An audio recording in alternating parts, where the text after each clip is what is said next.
How you doing? Good.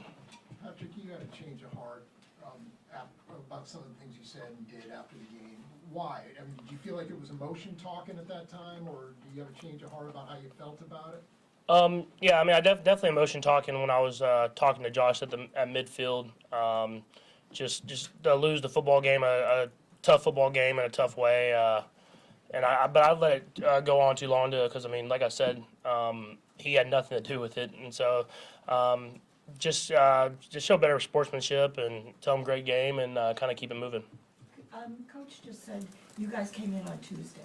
Was there a special something out of that you got to carry on and look forward to this week? I mean, I think once the game was over and you kind of got to sleep and came back on that Monday, Tuesday, I think everybody's mind was in the right spot. I mean, in this league, you kind of have to move past that stuff, and we're going to play a great football team that plays extremely hard and is playing great, better football right now than they've played all season long. So it's going to be a great test for us and a great challenge. And so I think guys' heads are in the right spot. Patrick, calls aside, when it comes to in-game situations, what are you seeing on the tape that you guys can try to improve upon and just execute better?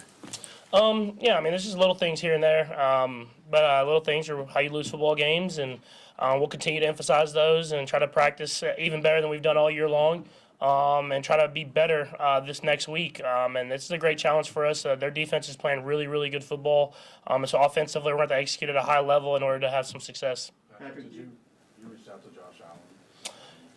Yeah, I mean, I talk to Josh a lot, so we're all good. But I'll keep those conversations to ourselves.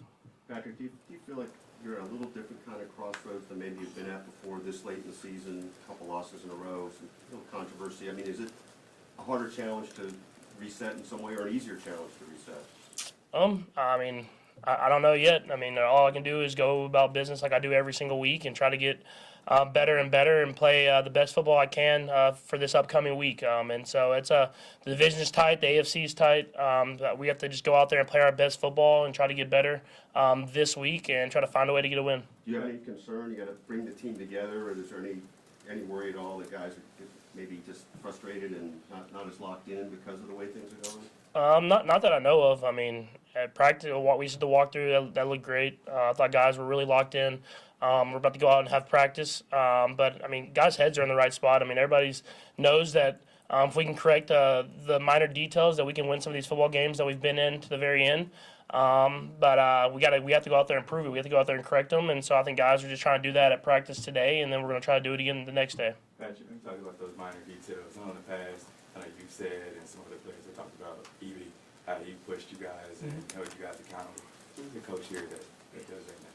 Yeah, I mean, it's a combination of a lot of guys. I mean, I think Coach Bieniemy set that standard when he was here, and I think you can see those lingering effects of the other coaches who have coached underneath EB, and then Coach Nags is, I mean, obviously coached with EB, been the offense coordinator before, and QB coach last year. So, I mean, we hold each other accountable. The coaches hold us accountable. But obviously we've made some mistakes that we don't typically make, and we're going to try to correct those as quickly as possible.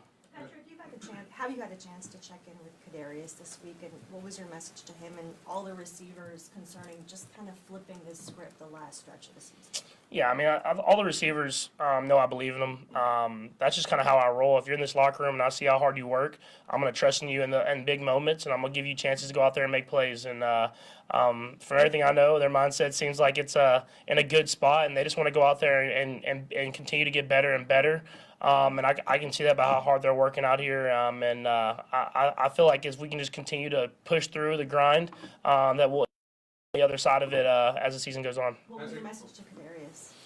Just be you, man. I mean, that's all you can do in life or in this league. I mean, you're going to make mistakes. I mean, stuff's going to happen in your life. How do you accept that adversity and get past it and do it the right way? And Coach Reed preaches that, and that's how I roll. I mean, you make one mistake, that's not going to define you. It's going to be how you respond to that mistake. Patrick, with your status as a leader on the team, do you feel it's more important to be a leader this week from a verbal standpoint, or from just your actions and how you're trying to, move forward as a group together? Yeah, I mean, I'm always always actions are first for me. I mean, you have to prove that you're doing things the right way in order to be able to say anything. And I think if you come in the building every single day and work your butt off, and you show that you really truly care, then when you use your words, you can they mean more. It's not just words. It means that they know that you care, and that's how I've always rolled. And it might not be yelling or screaming or whatever it is, but they know that I care about this thing, and I'm gonna use my voice whenever it's needed. You said before that you've always enjoyed playing against a Belichick type defense because there is so many variations to what they can present you. Is there something about them that forces you to concentrate on even more things than like the average game plan going forward? I just think they do a great job of making everything look very similar, but doing little things here and there to change it up. That's where they get you in trouble at the quarterback position. He knows tendencies. He's going to really break it down what you do well and try to take that away. And even if they play a coverage and the rules say it might need to play it this way, he's going to adjust it just enough to affect where you want to go as a quarterback position. And so it's a great challenge for you. And I think that's why you see the young quarterbacks, especially like I was early in my career, you have trouble, and even veteran quarterbacks, because you think you know where to go with the ball before the snap, but he makes those adjustments week in and week out to take those away and make you get through your progressions and be perfect every play. So it'll be a great challenge, obviously for the offense, but for me especially. Over the last couple, Saran and then Todd. Patrick, 6 years as a starter, we've never had a time where you came and said, hey, I need to apologize.